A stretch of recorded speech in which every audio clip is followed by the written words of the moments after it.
Një qytetare nga Bilishti ka zgjedhur të ngrisë zërin përmes redakcisë tonë për të denoncuar gjendjen alarmante të vetmit kënd lojrash për fëmijë në këtë qytet të vogël, por me probleme të mëdha. Në pamjet e dërguara, dallohet qartë se si këndi i lojrave është lënë në një harres totale. Lodrat janë të dëmtuara, një prishje larseve ekziston sa përshtyje faqe, ndërsa papastërtia është evidente me mbeturina të shpërndara kudo dhe të pambuluara prej kohësh.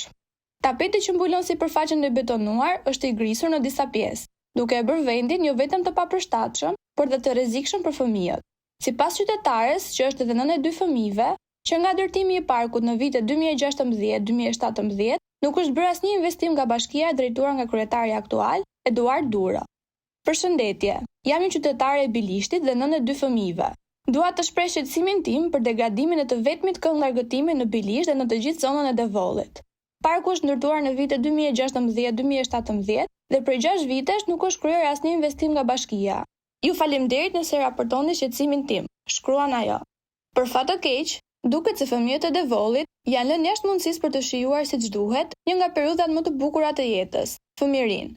Me gjendjen aktuale të parkut, kujtimet që do të mbesen në memorien e tyre nuk do të jenë më të lumtura, por të lidhura me një realitet të dhimbshëm.